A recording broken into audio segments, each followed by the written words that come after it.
श्री जानकी वल्लभ लाल की। श्री मंगल मूर्ति हनुमान जी महाराज की। सपरिकर श्री भक्तमाल जी के। श्री स्वामी अग्रदास जी महाराज की। श्री नाभाजी महाराज की। श्री प्रियादास जी महाराज की। सब संत भगवान की। श्री वृंदावन धाम की। श्री बांके बिहारी लाल की। श्री यमुने महारानी की। श्री महाराज जी के। जय जय श्री राधे।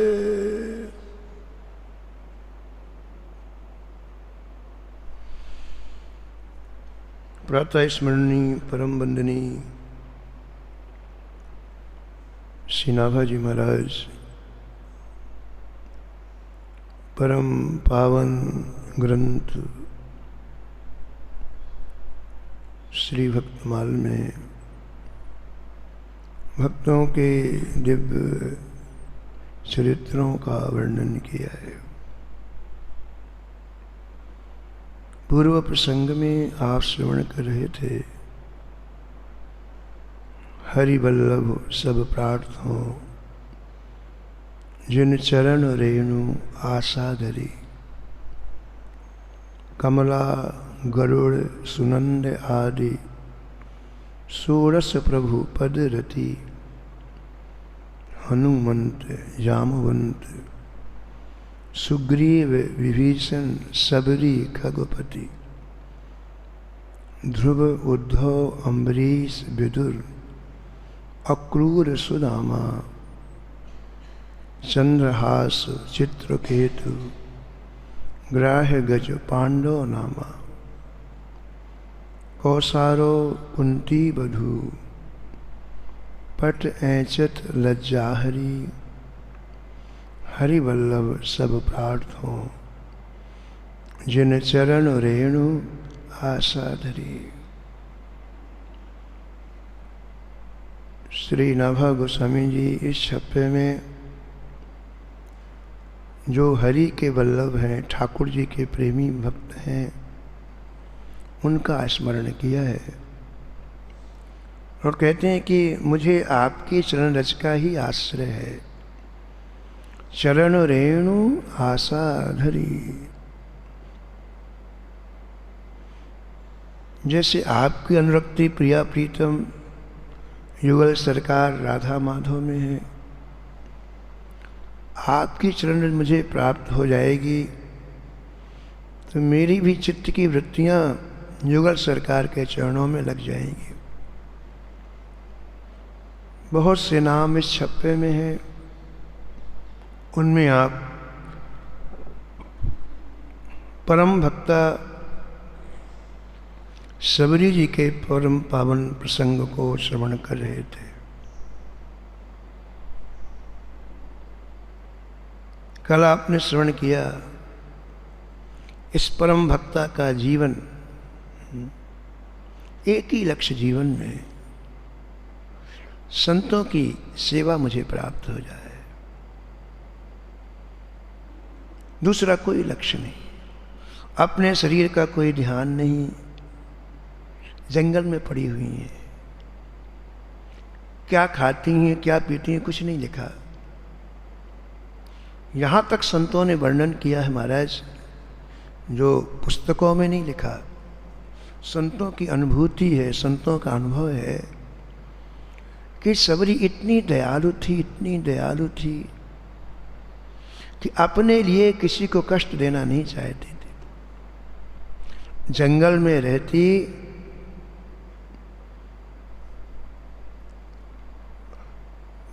वस्त्र सब जो पहन के आई थी फट गए, समाप्त हो गए, क्या पहने अब। तो सबरी ने विचार किया, यदि मैं वृक्षों के हरे पत्ते निकालती हूँ तो वृक्षों को कष्ट होगा, शरीर को तो ढकना है ना कैसे न कैसे, बस इतना ही प्रयोजन शरीर का है कि लोक लज्जा के लिए शरीर को ढकना। मैं क्यों किससे ढकना है ये कोई बात नहीं। तो जंगल में केवल वृक्ष हैं, वृक्ष के पत्तों से यदि मैं शरीर को ढकती हूँ तो वृक्षों को कष्ट होगा। अब क्या करूँ? यद्यपि सबरी दिन में निकलती नहीं थी, घनघोर जंगल में छिपी रहती थी, केवल रात्रि में जब सब सो जाते तब निकलती। सबरी की पूरी सेवा रात्रि में ही होती, लेकिन शरीर ढकने के लिए कुछ ना कुछ चाहिए। संत ऐसा कहते हैं कि सबरी ने विचार किया, मेरे बाल बड़े बड़े हैं, इन बालों को काट लेती हूँ। काटने के लिए कुछ नहीं था तो सबरी ने पत्थर से, नुकीले पत्थरों से अपने पीछे के बालों को आगे किया और उनको काटा। बालों की एक ऐसी,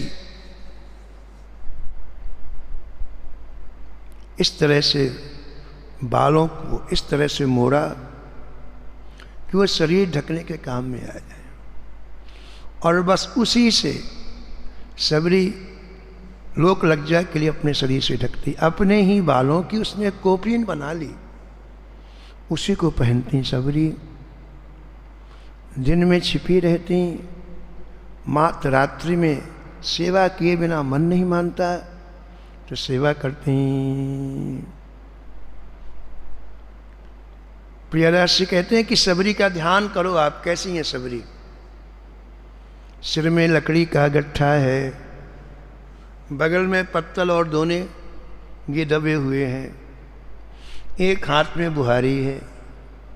ये तीन चीजें सबरी, ये सबरी का ध्यान है। सबरी का जीवन ऐसी व्यतीत हुआ,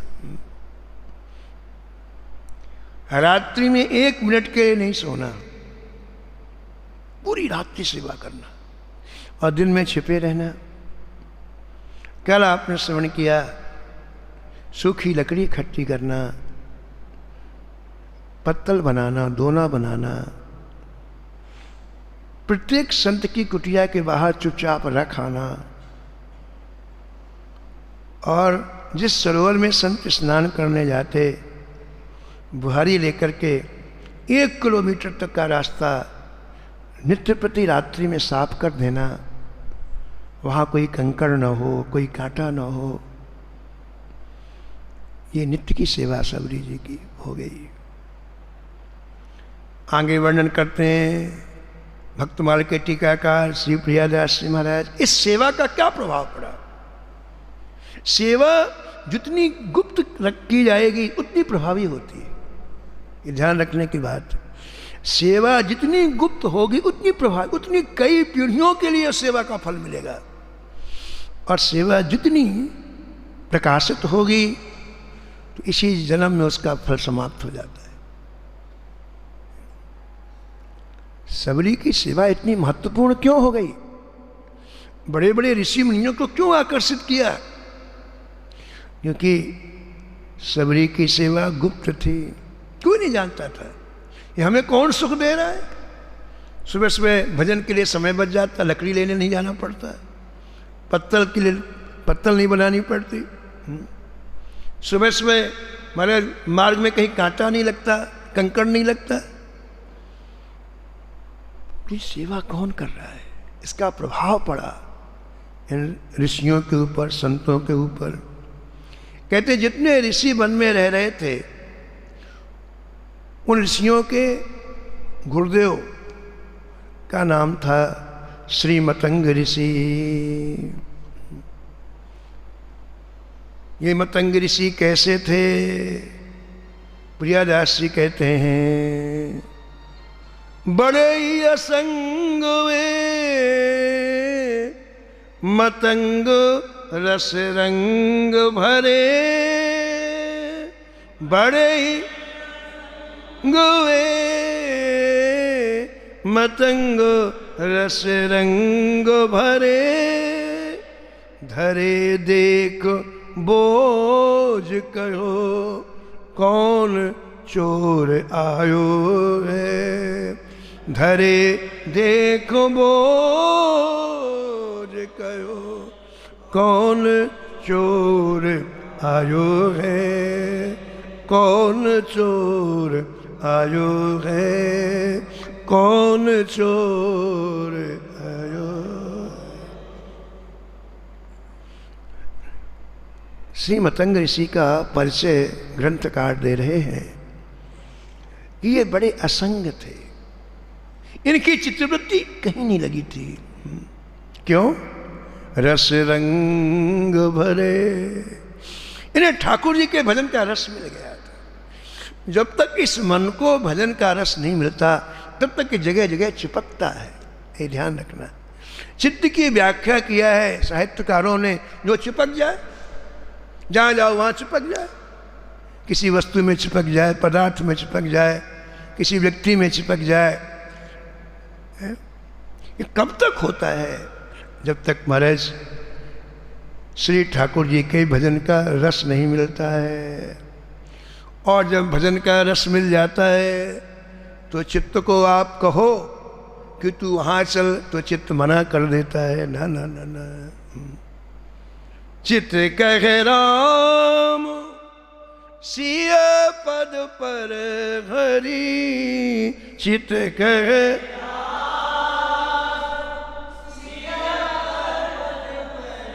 और कहूँ ना चल जइहो, हाँ और कहूँ ना जान की जीवन की भल जइहो।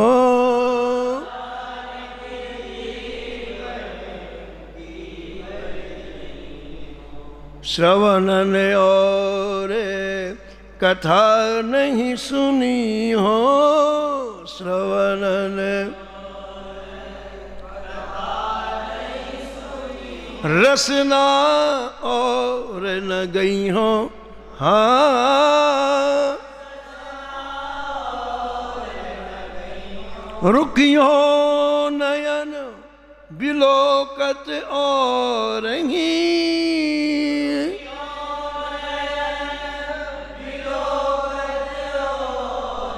शीस ईस ही नहीं हो, हाँ शीस जान की जीवन की बल जई हो, जान की जीवन। तो श्री मतंग जी श्री ठाकुर जी की रूप माधुरी में इतने छके रहते, इसलिए वो सब जगह से असंग रहते। श्री ठाकुर जी के भजन का उन्हें रस प्राप्त हो रहा था, इसलिए उनका चित्त संसार के किसी वस्तु व्यक्ति पदार्थ में चिपकता ही नहीं था।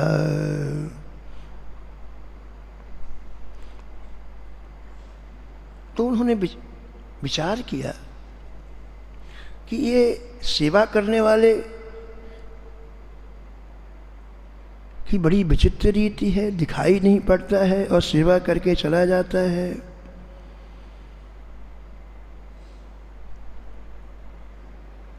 ये कौन चोर है जो हमारी सेवा की चोरी करता है?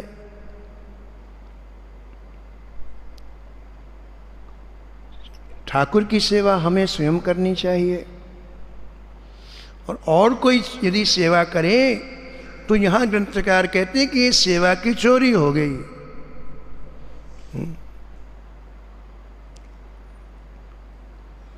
श्री अम्बरीश जी के परम पावन चरित्र में आया है कि अम्बरीश जी के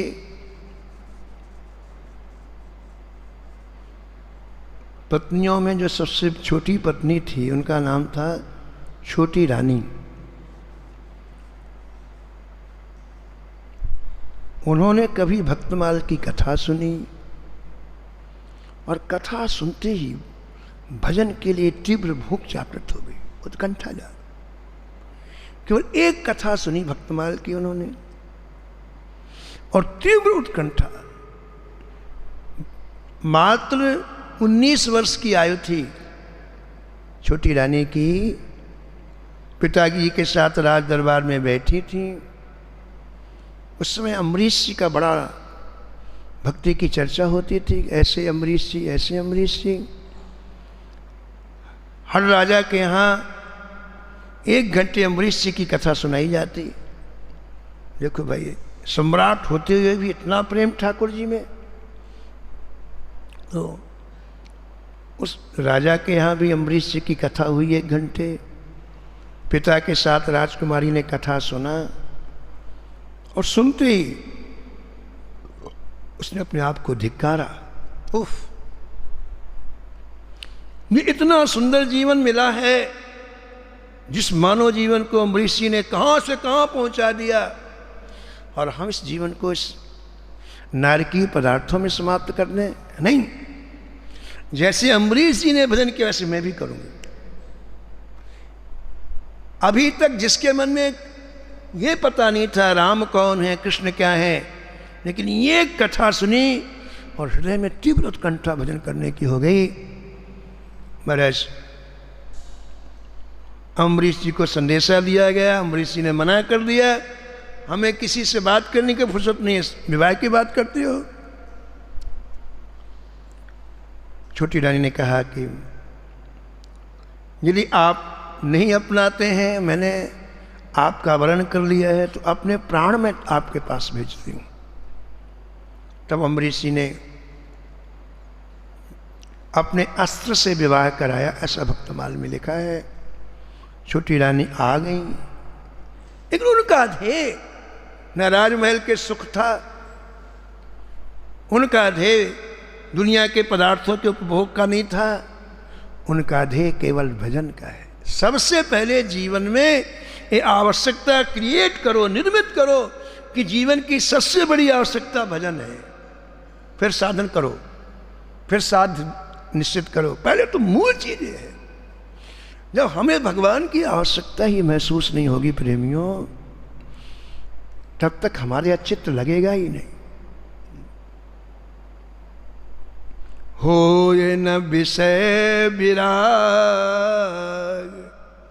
भवन बसत भा चौथपन, हृदय बहुत दुख लाग,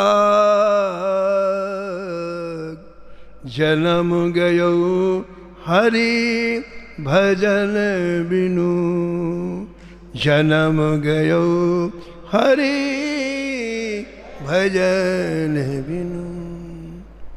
हमारे आदि पुरुष मनुष्य रूपा जी का यह कहना है कि मैंने लाखों वर्ष तक राज्य किया, कई लाख वर्ष तक, लेकिन मुझे भजन की आवश्यकता महसूस नहीं हुई।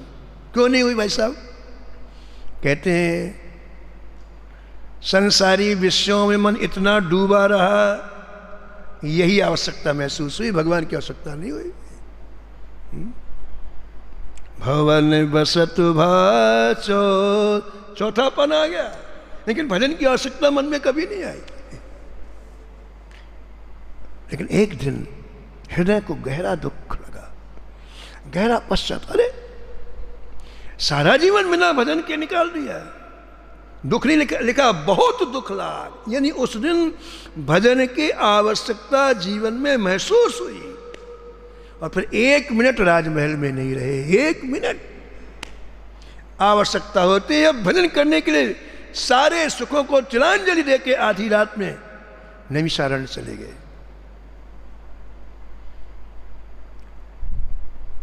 तो छोटी रानी को भजन करना था। उसने विवाह किसी सांसारिक सुख के लिए नहीं किया था। इनके अंदर जो भजन की रुचि है वो मुझे प्राप्त हो जाए। जैसा करे संग वैसा चढ़े रंग। श्री अम्बरीश के अंदर जैसे श्री ठाकुर जी को प्रसन्न करने की जो अंदर निष्ठा है, रुचि है, वो मुझे प्राप्त हो। इसके लिए उसने संबंध जोड़ा। ध्येय अलग अलग है। तो एक दिन अम्बरीश जी जल लेने के लिए सरयू जी गए और ऊपर वाले रास्ते से छत से वो आई, नीचे से कोई जा नहीं सकता था, पहरेदार खड़े रहते थे। और श्री अम्बरीश जी के मंदिर के चारों तरफ की बुहारी लगा दी, पोछा लगा दिया। जो पार्षद होते हैं ठाकुर जी की सेवा में, जो बर्तन काम में आते हैं, उनको अच्छी तरह से स्वच्छ कर दिया। और चुपचाप चली आई। तो लौट के अमरीश जा रहे कि कौन चोर आया जो हमारी सेवा की चोरी करके ले गया। अब उनको बड़ा आश्चर्य, हमारी काहे की सेवा, काहे की चोरी की? सेवा की चोरी की। हमारी जो सेवा है उसको दूसरा करे, ये सेवा की चोरी हो गई। तो अमरीश जी ने विचार किया पकड़ा जाए चोर को। तो एक दिन सरजू जी गए ही नहीं, बीच रास्ते से वापस आ गए। रंगे हाथ चोर पकड़ा गया, पोछा लगाते हुए, कौन हो तुम? अभी तक देखा भी नहीं था छोटी रानी को अमरीश जी ने। अलग महल में जगह दी गई थी। जब परिचय दिया तो अमरीश जी ने कहा तुम्हें सेवा का इतना ही शौक है तो अपने महल में ठाकुर जी को पधराओ और स्वयं सेवा करो। और लिखा है कि छोटी रानी ने इसे मंत्र मान लिया कि मुझे मंत्र मिला है। हम कहते ना 2 अक्षर का मंत्र, 4 अक्षर का मंत्र, 8 अक्षर का, 16 अक्षर का, 32 अक्षर का। प्रेमियों, जब गुरु में श्रद्धा हो तो गुरु जो कह देते हैं वही मंत्र होता है। ना 2 अक्षर, ना 8 अक्षर, ना 25, कुछ भी नहीं। और श्रद्धा नहीं है तो खूब सिद्ध मंत्र तुम जपो, कुछ नहीं होने वाला है। कि आपके समर्पण की बात है, जैसी श्रद्धा होगी वैसा फल मिलेगा आपको। और वो छोटी रानी आगे चल के परम भक्ता बन गई। केवल इसलिए इस प्रसंग का स्मरण किया कि यहां मतंग ऋषि जी विचार करने लगे कौन चोर है ऐसा जो हमारी सेवा रूपी संपत्ति की चोरी करता है। ये चोर बड़ा निष्काम है क्योंकि दिखाई नहीं पड़ता है। इस चोर को कुछ चाहिए नहीं। हमको चाहिए तो हम दिखाते, हम देखो हमारे ये काम किया, ये काम किया, ये काम किया। सेवा करने के बाद हम खड़े हो जाते हैं ना, हमने ये काम किया, ये काम किया है। इसका मतलब है कि कुछ दो हमें, हमने जो किया उसके बदले में कुछ दो। केवट ने ठाकुर जी को पार उतार दिया, पर हाथ जोड़ के खड़ा हो गया। भगवान ने कहा देखो अब इसको उतराई चाहिए। ये हाथ जोड़ना उतराई के लिए है। तो किशोरी जी से कहा, जानकी जी से कहा कि भाई इसे उतराई चाहिए, हमारे पास तो कुछ है नहीं। तो किशोरी जी ने अपनी मणियों की मुद्रिका उतारी, अंगूठी उतारी और राम जी को दिया। राम जी ने केवट को, लो भाई उतराई लो। कहऊ कृपालु लेहु उतराई, कहऊ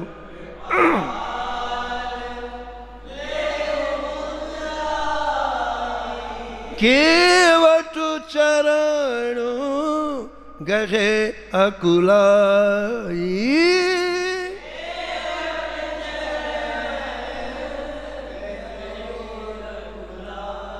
नाथ आज में काहे न पावा, नाथ आज में मिटे दोष दुख दारिद दावा,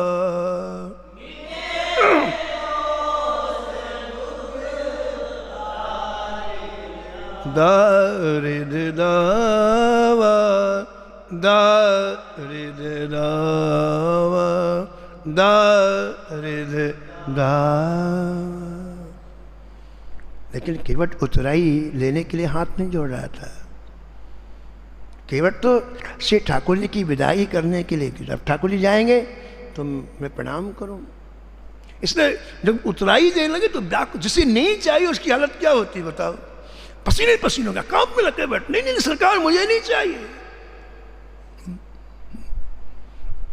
आपके दर्शन मात्र से मुझे सब मिल गया। अनंत जन्मों के दोष मेरे अंतःकरण से चले गए, अनंत जन्मों के दुख मेरे अंतःकरण से चले गए। और जय जय जो दारिद्र हर जन्म में हाथ फैलवाता है, ये दे दो, ये दे दो। हमने जितने जन्म लिए सब जगह मांगा है, ये पेट कभी भरा नहीं। वो दारिद्र की अग्नि हमेशा हमेशा के लिए समाप्त हो गई ना। जो मैंने आपका दर्शन कर लिया। अब कछु नाथु न चाहिए मोरे, अब कछु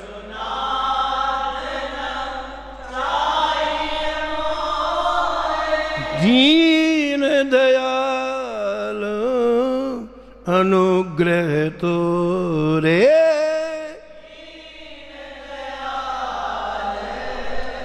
अनुग्रह तोरे, अनुग्रह तो, अनुग्रह तोरे। मतंग ऋषि विचार कर रहे हैं, ये बड़ा निष्काम चोर है, पूरी सेवा भी करता है, इसे कुछ चाहिए नहीं, और निष्काम सेवा कोई नहीं कर सकता। चाहे वो मनुष्य हो, चाहे वो ऋषि हो, चाहे वो देवता हो, निष्काम सेवा बिना कुछ चाहे कोई कुछ करने वाला नहीं है। सुर नर मुनि सबके यह रीति, सुर नर मुनि स्वार्थ लागो करहि सब प्रीति, स्वार्थ लागो। अपनी कुटिया में मतंग ऋषि विचार में डूबे हुए, कौन ऐसा चोर है जो हमारी निष्काम सेवा की चोरी करता है?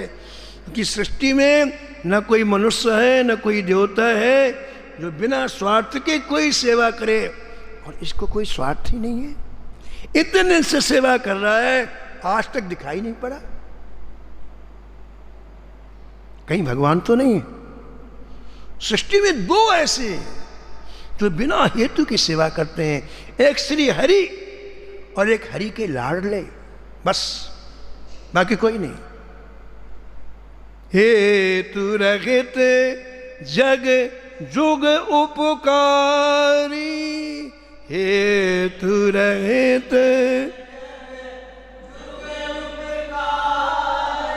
तुम तुम्हार सेवक असुरारी, तुम तुम्हार सेवक असुरारी, सेवक असुरा। विचार में डूबे हैं मतंग ऋषि, कहीं साक्षात हरि तो नहीं है, ये कोई ऊंचे दर्जे का हरि भक्त होगा।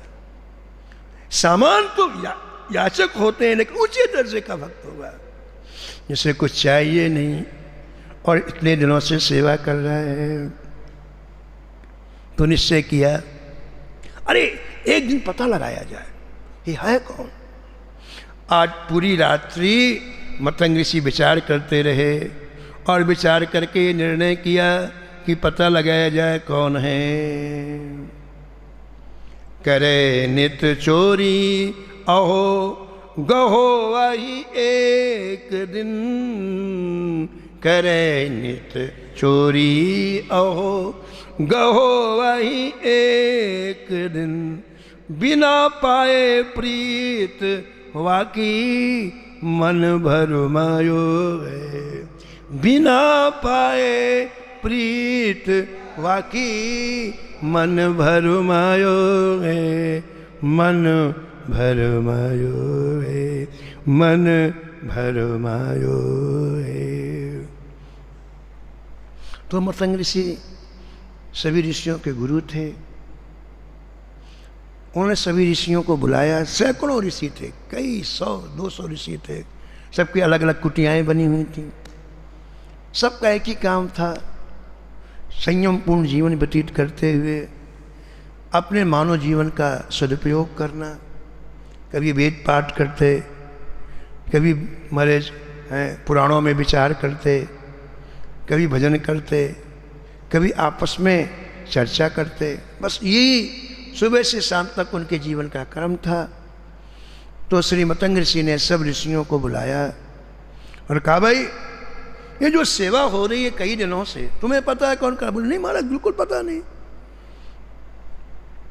मतंग ऋषि ने कहा, हमारी इच्छा है कि आज आप लोग सो मत, सब लोग जगो अपनी अपनी कुटिया में।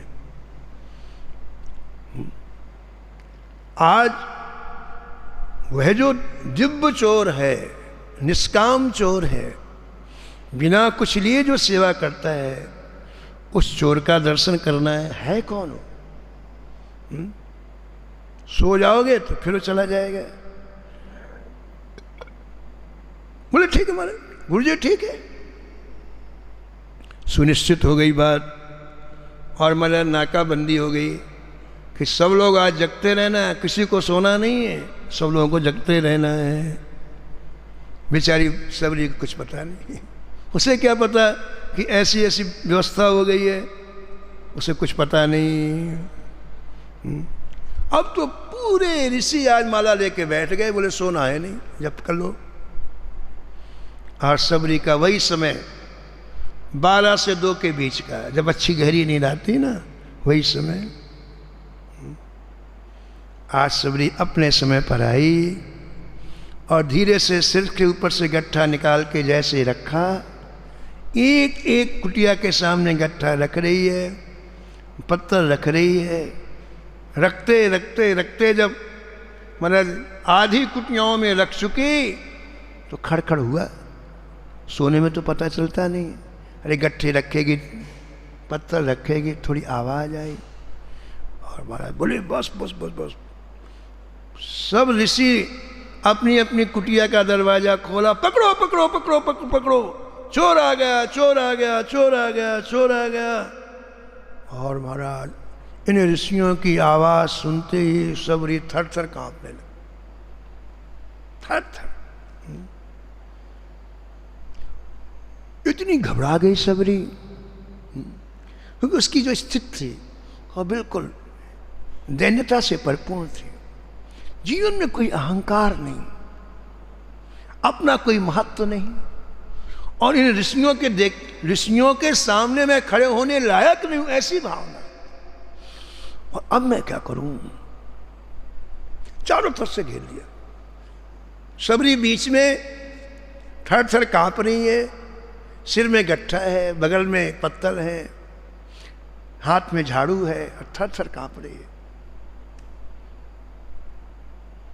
बैठे निस चौकी देत शिष्य सब सावधान, बैठे निस चौकी देत शिष्य सब सावधान। आए गई गहलई कापे तनु नायो है, आए गई गहलई कापे तनु नायो है, कापे तनु नायो है, कापे तनु नायो है। महाराज ऋषियों ने आवाज लगाई मुतंग ऋषि को, महाराज चोर को पकड़ लिया हमने, चोर को पकड़ लिया। देखा कि मुतंग ऋषि आए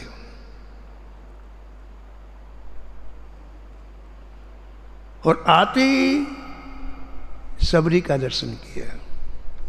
ऋषियों ने भी सबरी को देखा और मतंग ऋषि ने भी सबरी को देखा। अंतर क्या है? देखो आप, अंदर के हृदय की भावना ही बाहरी दृश्य को जैसी भावना है वैसा दर्शन कराएगी।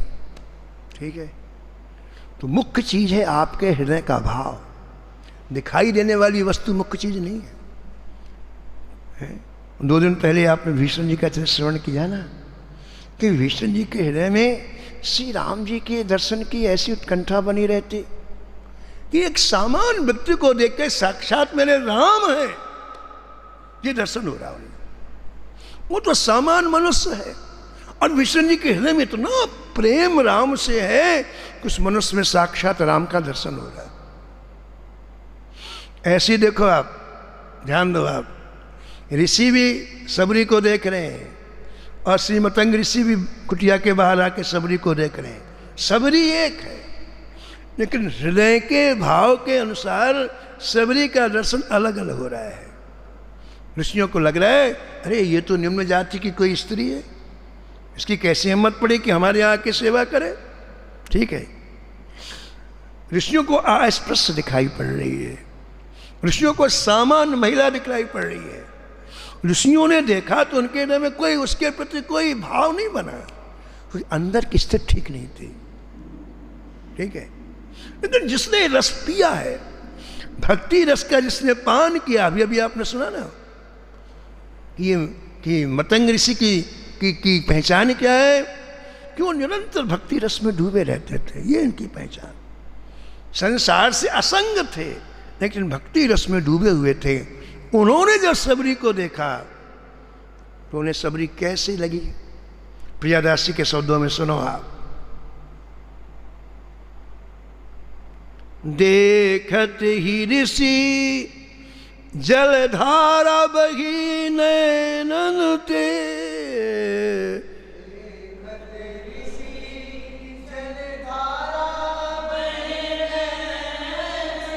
देखत ही ऋषि जलधारा बही नैनन ते, देखत ही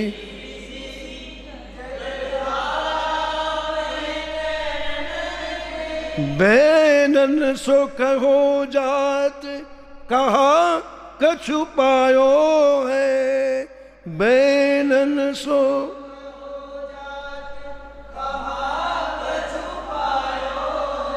कहा कछु पायो है, कहा कछु पायो है, कहा कछु पायो है, कहा कछु पायो है, कहा कछु पायो है, कहा कछु पायो है, कहा कछु पायो है।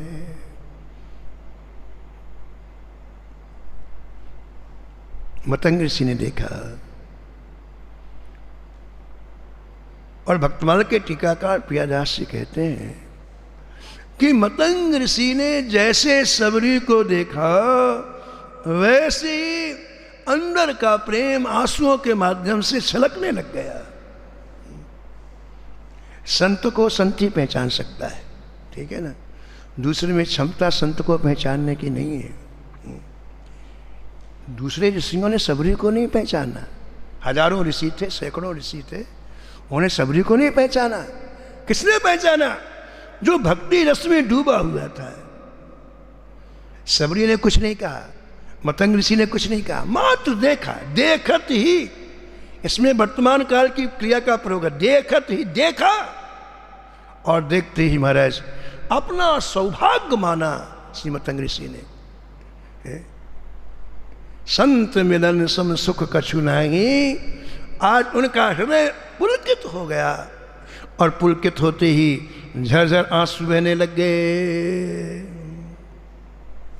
कहते इतना प्रेम उमड़ा मतंग ऋषि के हृदय में, इतना प्रेम उमड़ा कि शब्द नहीं निकल रहे। बैनन सो कहो जात, शब्द कहे नहीं जा रहे हैं, इतना, यानी गला अवरुद्ध हो गया, वाणी निकल नहीं रही है। बस सबरी को देख करके झरझर आंसू गिर रहे। जैसे किसी को मनचाही दुर्लभ वस्तु मिल जाती है और जब मनचाही वस्तु मिल जाती है तो उसको इतनी पुलक होती है, इतना हर्ष होता है, इतना आनंद होता है कि शब्द वहाँ काम नहीं करते हैं। भरत जी जब तक राम जी से मिले नहीं थे तब तक मैं ये कहूँगा, ये कहूँगा, ये कहूँगा, लेकिन जैसे राम जी सामने आए तो गोस्वामी जी कहते हैं को कछु कहे न को कछु पूछा, को कछु कहे न प्रेम भरा मनु निज गति छूचा।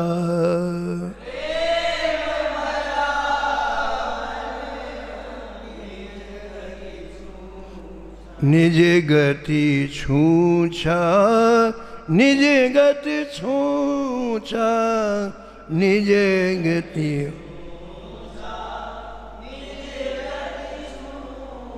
बड़ी देर के बाद सबरी के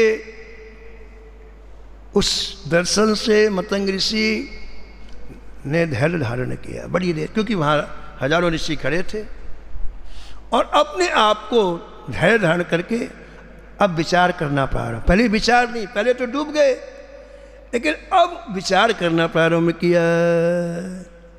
क्या विचार किया? कि ये परम भक्ता जिसके दर्शन से मेरी ये स्थिति आज हुई कि मेरा रोम रोम पुलकायमान हो रहा है, मेरे हृदय से प्रेम रस उछल रहा है।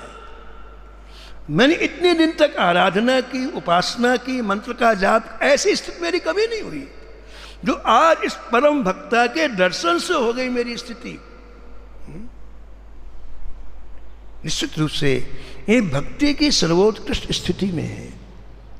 ऐसा प्रियदास जी कहते हैं, भक्ति को प्रताप ऋषि जानत निपटनी के, भक्ति को प्रताप जानत निपटनी के, कई कोट विप्रताई या पे वार डारिए, कई कोट विप्रताई या पे वार डारिए, या पे वार डारिए, या पे वार डारिए, या पे वार डारिए। मतंग ऋषि तो विचार मग्न है, और जिन्होंने पकड़ा था ऋषियों ने उनसे, क्या हो रहा है, इतनी घंटों हो गए कुछ बोल नहीं रहे गुरुजी। आज सबरी बीच में खड़ी थर-थर कांप रही है, चार तरफ से ऋषि घेरे हुए हैं, मतंग ऋषि की आंखों से आंसू बह रहे हैं, कोई बात कह नहीं पा रहे, वो विचार सागर में डूबे हैं। ऋषियों ने कहा, महाराज ये नीच जाति की है, नीच जात की। बीच में बोले, तब अब मतंग ऋषि के शब्द निकले, बोलो ऋषियों, मैं सुनी सुनाई बात नहीं मानता हूं, मैं लिखी हुई बातों को नहीं मानता हूं, मैं अनुभूति बात को मानता हूं। मुझे इस समय अभी अभी जो अनुभव हुआ इस परम भक्ता का दर्शन करके, मतंग ऋषि अपना अनुभव बता रहे हैं। संतों के अपने अनुभव भी होते हैं। निज अनुभव अब सुनऊ खगेशा, पूरी राम कथा सुना दी। श्री काकभूषुंडी जी ने गरुड़ जी को बोले, अब मेरा अनुभव सुनो, मैं 27 कल्प से यहाँ कथा कर रहा हूँ, मेरा क्या अनुभव उसको सुनो। मेरा निजी अनुभव, और निजी अनुभव ज़्यादा पावरफुल होता है, इसने अपना अनुभव सुनाया। ऐसे मतंग ऋषि जी अपना अनुभव सुना रहे हैं कि मेरा अनुभव सुनो तुम लोग। ये इतनी पवित्र है, इतनी पावन है कि इसके इस भक्ति के सामने करोड़ों ब्राह्मणों को निछावर किया जा सकता है। कई कोट विप्रताई या पे वार डारिए, कई कोटि विप्रताई या पे वार डारिए, या पे वार डारिए।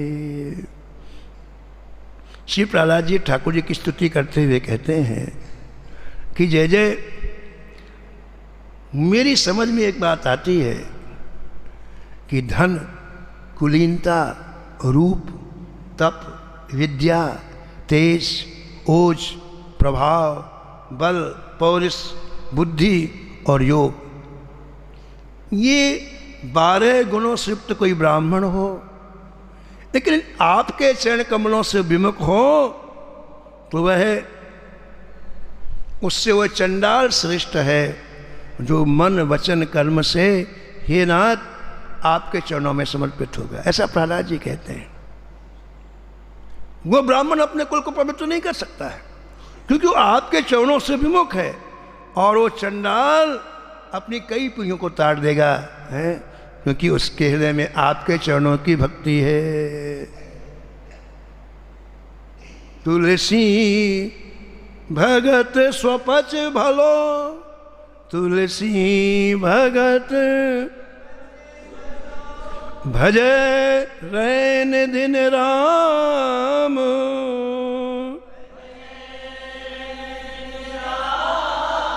ऊंचो कुल के काम को ऊंचो कुल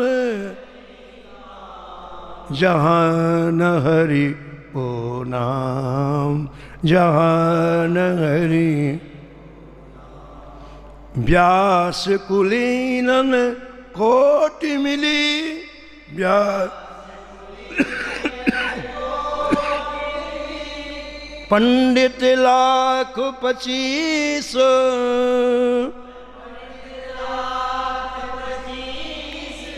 स्वपच भक्त रैदास पर स्वपच भक्त रैदास तुले न तिन को शीस तुले न तिन को शीस। मतंग ऋषि को आज ठाकुर जी की कृपा का अनुभव हो रहा है। जब श्री हरि श्री ठाकुर जी कृपा करते हैं तब ऐसे अंतरंग रस में भरे हुए किसी प्रेमी का दर्शन होता है जिसके अंदर पूरा रस भरा हुआ है, लेकिन बाह्य जीवन से कोई अभिव्यक्ति नहीं होती है। सबरी भी ऐसी ही परम भक्ता हैं जिनके अंदर के रस को या तो मतंग ऋषि ने पहचाना है या स्वयं प्रभु श्री राम ने पहचाना है, तीसरे ने नहीं पहचाना, बाकी सब ने उपेक्षा की। ये सब ब्रह्मचर्य का पालन करने वाले, वेद वेदांत का अध्ययन करने वाले, इनकी पहुंच वहां तक नहीं है। केवल दो ने पहचाना सबरी को, या तो मतंग ऋषि ने पहचाना या स्वयं श्री ठाकुर जी ने पहचाना, श्री राम जी ने, कोई किसी ने नहीं पहचाना।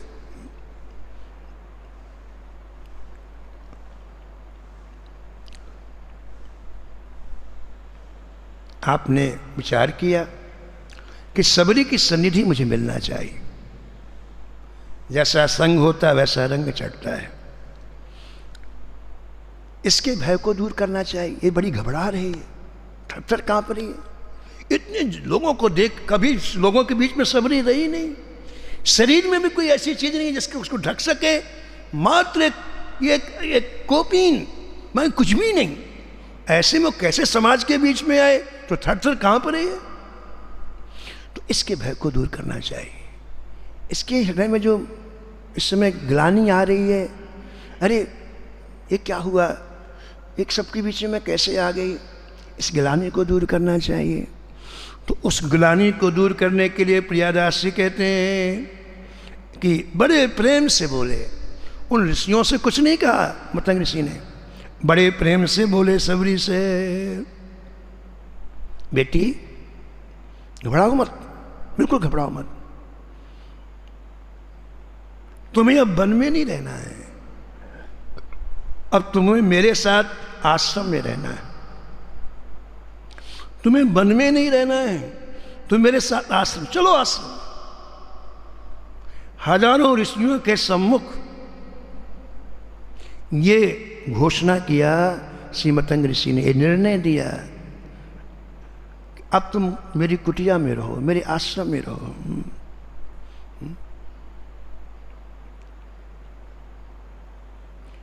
सबरी के हृदय की ग्लानि दूर करने के लिए आपने सबरी को भगवान नाम सुनाया। मतंग ऋषि ने सबरी को भगवान नाम सुनाया।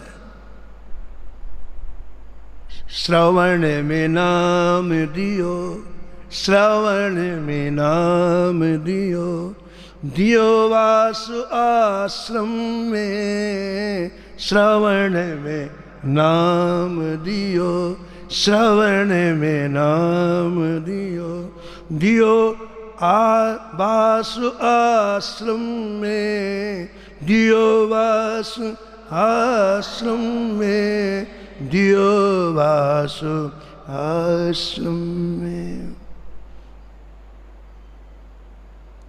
भगवान का नाम सुनाया।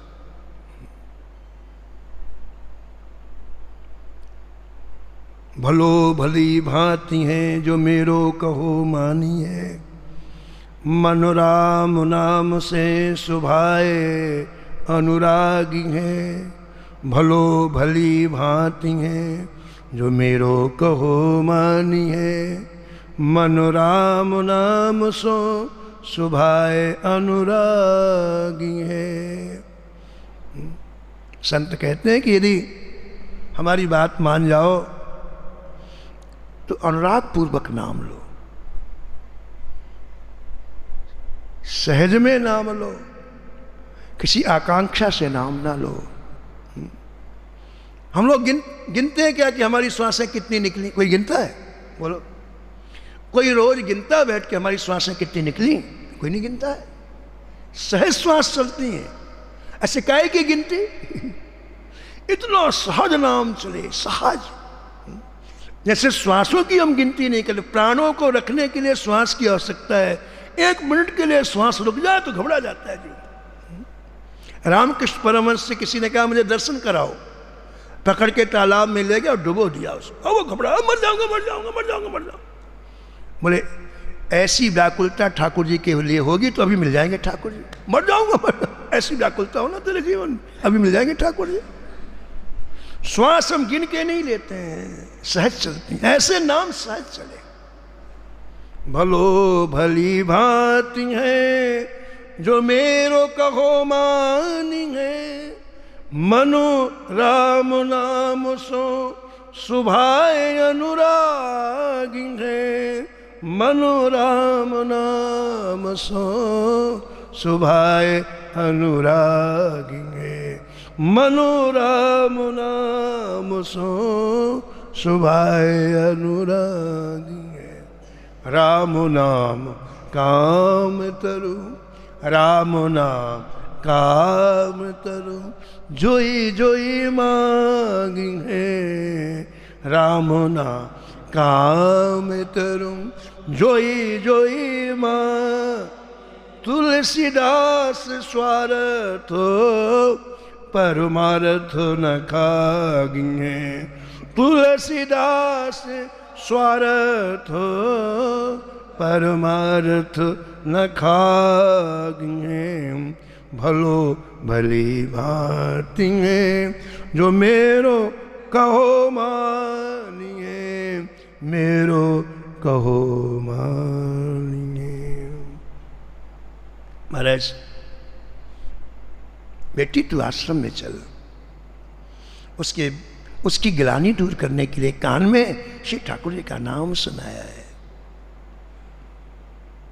कितनी प्रसन्न, इतनी डर रही थी सबरी, ऋषि के वचन सुनते ही रोम रोम खिल गया सबरी।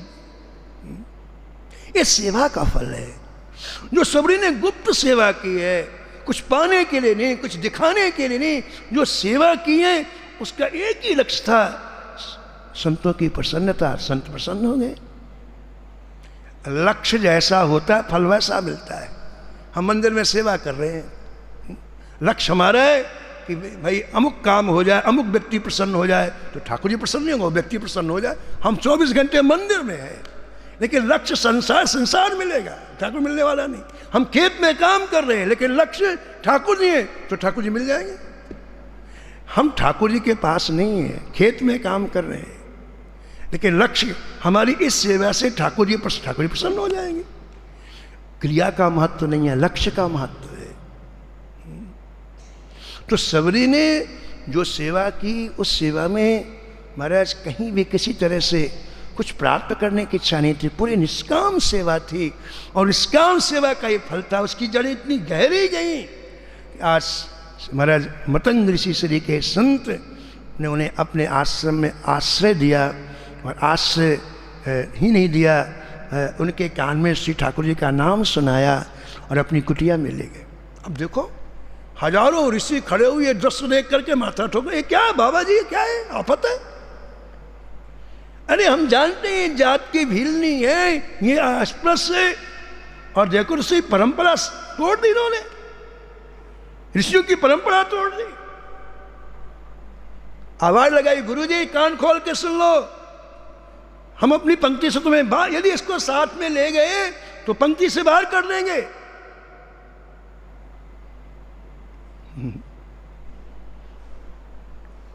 तुम्हारी पंक्ति में क्या रखा है, रखे रहो अपनी पंक्ति। कोई ध्यान नहीं दिया मतंग ऋषि ने, प्रबल विरोध सहन किया, लेकिन एक भक्ता को नहीं छोड़ा उन्होंने। दीन सबही को लखत है, दीन सबही को, दीन ही लखे न कोय, जो रहीम दीन ही लखे, जो रहीम दीन ही लखे, दीन बंधु सम होए, दीन बंधु सम होए, दीन बंधु सम होए। हमारी एक एक विधा को ठाकुर जी देखते हैं, ऐसा महाराज जी कहते हैं। सुबह से शाम तक एक एक सेकंड में हम क्या करते हैं सब जानकी वल्लभ लाल जी देखते हैं, एक एक मिनट की बात।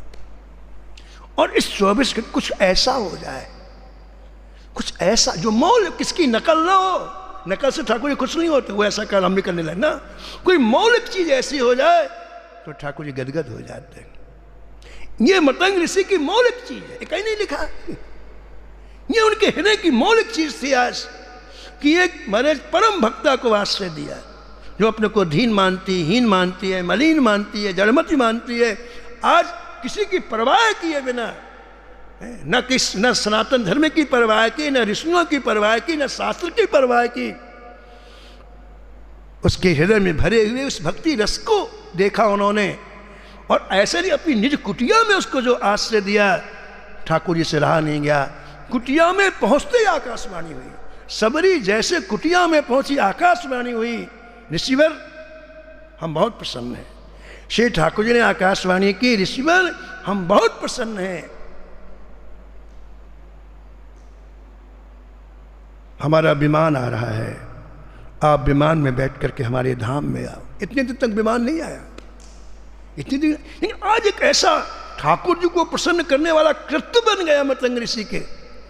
और महाराज आकाशवाणी हुई है, ठाकुर जी का विमान आएगा, ये जाएंगे, फिर सबरी कैसा जीवन जिएगी, एक कथा आप कल श्रवण करेंगे। श्री राम जय राम, जय जय राम।